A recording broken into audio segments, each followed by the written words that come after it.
You have some narrative in your mind that is so negative that when you look in the mirror, you see somebody worth trashing.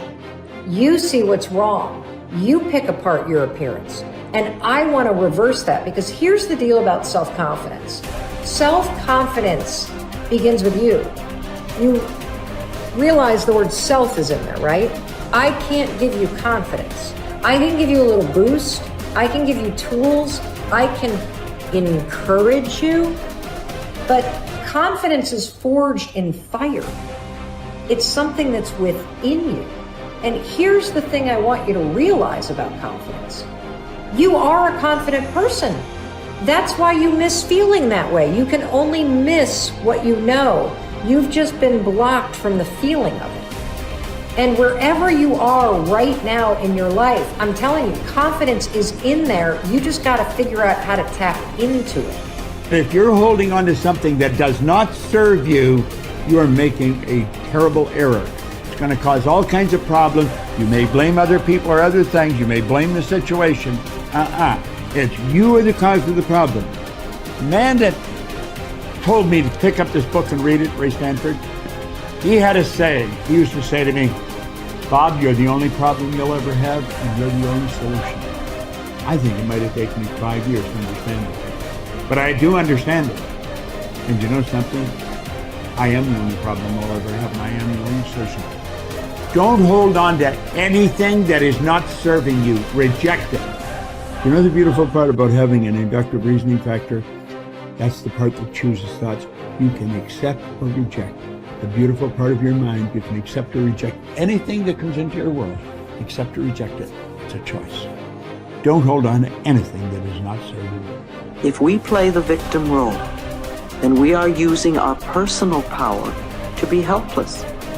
If we decide to accept responsibility, then we don't waste time blaming somebody or something out there. Some people feel guilty for creating illness or poverty or problems. They choose to interpret responsibility as guilt.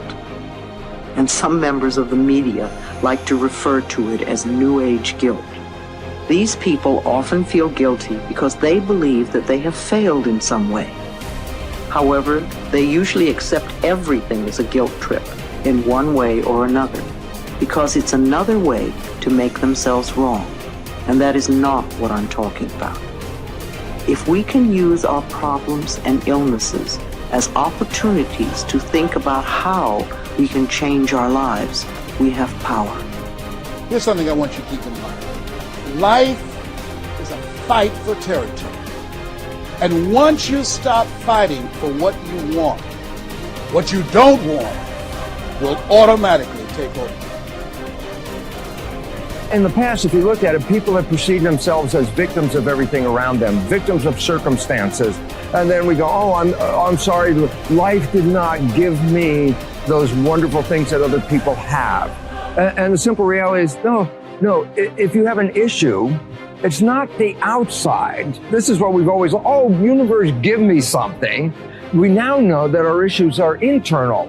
It's our own subconscious beliefs that we've been programmed with of disempowerment. Like when a child is growing up and getting its programs, so think of what things parents say. Oh, you don't deserve this. Who do you think you are? I mean, the parents didn't mean that for your whole life. They were trying to, goad you, needle you to make a change, so they would say these things. 95% of our life comes from those programs. So if you have disempowering beliefs about who you think you are, because you got them from other people, that's how you know who you are. These disempowering beliefs play 95% of the day in an average person's life. So I say, my wishes and desires, I want success, I want great relationships, I want all these wonderful things, I want health. I go, well, that's conscious mind, because conscious mind's creative. But as science reveals, only 5% of the day are we operating from our own personal wishes and desires. 95% of the day we operate from the programs that we got in the first 7 years. And if those programs, which psychologists have told us 70% are negative and disempowering and self-sabotaging, I say, good, apply these 95% of the day in your life, and you realize why your life is a struggle. It's not a struggle because the universe is not providing. It's a struggle because your own consciousness is not accepting. And this is where we have to change. And so getting control of your mind, taking charge of your consciousness is a way of overcoming those limitations. There are many different ways to take this control back in your life. And one of them is the ability to, like in yoga, for example, to be the master of your mind and not let it run the monkey mind. Let it run. No, I want this. Don't let this other one go. And so overcoming the old self allows us to become somebody else. And there is that period of transition. Yeah. I call it the void, where there's just not a lot happening.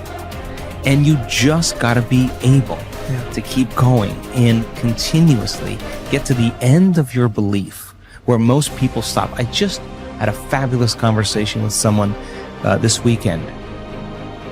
Broke through to the other side, and now there's so much magic happening around this person, but she's worthy now to receive it. And that is the key, because the universe only gives us what we think we're worthy of receiving. So we got to become initiated into this and understand it. Thousands of years of programming that says that we have to change things matter to matter, in three-dimensional reality, and it will take time. But to begin to connect to that resource called the quantum field and create from the field instead of from matter, there's a lot of unlearning that has to go on. You have to really begin to mentally rehearse.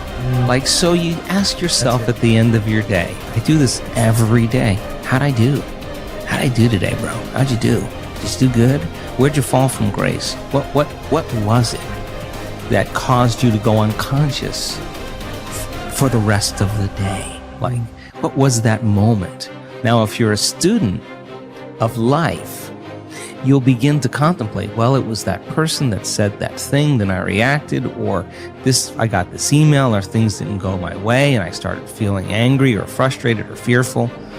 The next time that happens, how could I evolve my experience? Now, you may have to search for some answers of the best model to build, or you may actually have a long contemplation and start to go, God, the next time that happens, I think I'm going to do this, or I'm going to do that, or I'm going to plan my behaviors. And the act of closing your eyes and rehearsing what you're going to do begins to install the neurological hardware in your brain to look like you already did it. Now the brain is no longer a record of the past. Now it's a map to the future. And if you keep installing that hardware, the hardware will become a software program, which means you'll just start acting like a happy person. Why? There's no magic there. You installed the circuitry. So that's more important than the news. Right. It's more important than answering any email or any text. It's more important than talking about your past. If you want to enjoy self-confidence on the outside, you must practice complete integrity on the inside. The foundation of self-confidence is for you to live your life consistent with your innermost values and principles, while thinking and acting in harmony with your highest aspirations. Men and women with the most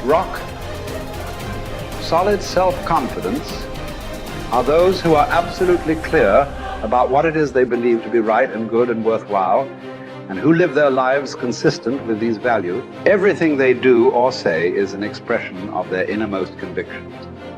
Your whole world can fall down around you, but as long as you know that you are doing the right thing, you will have a deep inner sense of calm that will manifest itself in an attitude of confidence and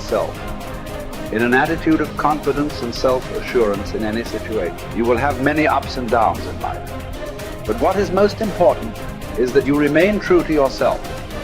Your true values are only expressed in your actions, in what you do. You can tell what you truly believe by observing what you do in any situation in which you have to make a choice, especially when you are under stress and pulled in two directions at once, with opposing demands or responsibilities. This is when your true values are revealed. The action that you take in any given situation will tell you which of your values is uppermost or whether you have any values at all. It is not what you say, hope, wish, or intend, but only what you do that counts. Your choices of the actions you take tell you unerringly who you really are. You can develop within yourself a superb set of values by acting as though you already had those values. You can develop integrity and courage and compassion and confidence by behaving as though you already had these qualities. The more you act the part, especially when you demonstrate these qualities under stress or when you feel like doing or saying something else, the more rapidly these qualities become a permanent part of your mental makeup. The more you practice good values, the more rapidly you become a truly superior person. The keys to developing the unshakable self-confidence that will make everything else possible for you are self-control, self-mastery, and self-discipline. Self-confidence can come directly by behaving in a self-confident manner, but more often it comes indirectly by doing and saying the things and practicing the behaviors that lead to self-confidence. The most important self-development behavior is living consistently with your highest values at every opportunity